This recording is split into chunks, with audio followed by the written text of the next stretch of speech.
নমস্কার, মাই special set আর একটা সুন্দর ব্লগ নিয়ে আমি সংহিতা আবার চলে এসেছি। সবাই কেমন আছেন? আজকে এলাম জিয়ানকে প্রথম দিন নিতে পুলকারে নিতে এসছি। 1টা বাজে, হ্যাঁ 1টাই তো বাজে, 1:18 বাজে। এখন দেখা যাক কতক্ষণে আসে। আমি বোধহয় একটু তাড়াতাড়ি চলে এলাম নাকি কে জানে। আমাকে বলছিল 1:10 আসতে, কিন্তু প্রথম দিন তো সেই জন্য একটা পুলকার দেখলাম গেল, জানি না কতক্ষণে আসে। বলছে ফোন করে দেবে আমাকে।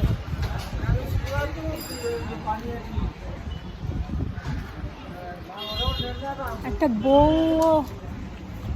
জিয়ানের একটা বন্ধুও একই বাসে একই পুলকারে যায় আর কি। কিন্তু ব্যাপার হচ্ছে যে ওর মা ফোন করেছিল, ফোন করে বলছে যে মানে আমি জানতাম না ওই পুলকারেই ও যায় যে। তারপরে ফোন করে বলছে যে চুলগুলোর কী অবস্থা, ফোন করে বলছে যে একই পুলকারে তো যায় তোমার, মানে ওর বাবা বোধহয় দেখেছে জিয়ানকে বসে থাকতে, ও পাশেই থাকে। বলছে যে একই পুলকারে তো যাচ্ছে দুই বন্ধু। তো আমি বললাম ও তাই নাকি। তো আমি বললাম কখন ফিরবে গো, আমাকে ফেরার টাইমটা বলে দেয়নি যিনি আর কি পুলকারের ড্রাইভার। তো আমি ভাবলাম কখন নাগাদ আসে, ও একদম পাশেই আর কি থাকে, তো এই যে এই বিল্ডিংগুলোতেই থাকে ওরা। তো বললো মোটামুটি 1:10 দাঁড়ালে ঠিকঠাক হয়। তো আমি 1:10 না, আমি একটু আজকে তাড়াতাড়ি চলে এলাম, কারণ ফার্স্ট দিন একটু আগে আসাই ভালো। এই যে ফোন করেছে। হ্যাঁ হ্যালো, আমি দাঁড়িয়ে আছি, আপনি কোথায়? কাছাকাছি পিয়ারলেসের কাছে? কত দূরে? রেখেই দিল, কাছাকাছি বলে রেখেই দিল। টাকা দিয়েছে? আসেনি? কত হয়েছে ওখানে? দিয়েছি টোটাল 3200। কত যেন? কোথায় গেল? দাঁড়াই খানিকক্ষণ, বললো এসে গেছে, কাছেই বললো। ভালো শরীর? 3293। আচ্ছা ঠিক আছে। শরীর ভালো আছে? শুনতেই পেলেন না, খেয়াল করেননি না আমাকে? শরীর ভালো আছে? না না, তো বিশেষ হসপিটালে ছিল, তাই সিউতে। তাই? মারাত্মক অবস্থা। আপনার শরীর কেমন আছে? খুবই আত্মক হয়ে গেছে। কি অবস্থা, কি করছেন বলুন তো আপনারা? আরে মিসিস তো মারাত্মক করে আইসিইউতে চলে যাচ্ছিল। সুস্থ থাকুন। 27-28 ঘন্টা পর সেন্স এসছে, দুটো 3টে চলছে, হসপিটাল থেকে পাঠিয়েছে।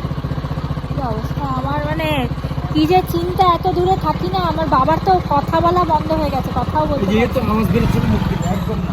না। আপনারা এত ঝামেলায় ফেলে দিচ্ছেন না আমাদের, চিন্তায়। এত দূরে থাকি না, খুব চিন্তা হয়। বাবা এনাদেরও একই বয়সী সবাই, কতক্ষণে আসে দেখি। আমাকে ফোন করলো,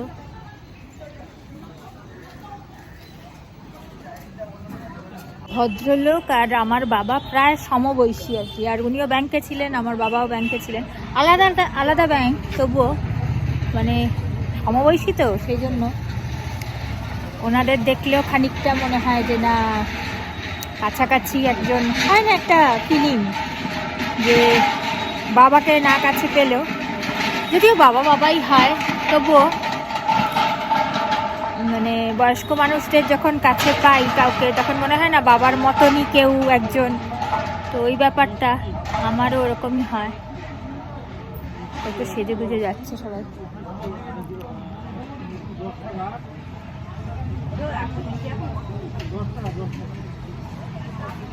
কত দূরে কে জানে, কতক্ষণ ধরে দাঁড়িয়েছে। একদিকে ভালো, কারণ আমার একটু সময় পাবো। এরকম যদি আগে থেকে ফোন করে দেয় তাহলে রেডি হয়ে আস্তে আস্তেও তো রাস্তাটা একটুখানি, ওই যে মনে হয় এসে গেছে, ওই যে দেখাই।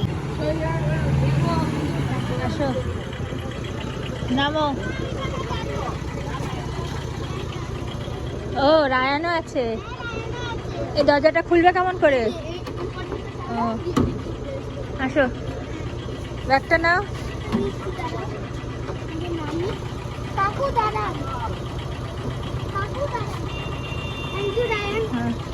চলো টাটা, সরে এসো,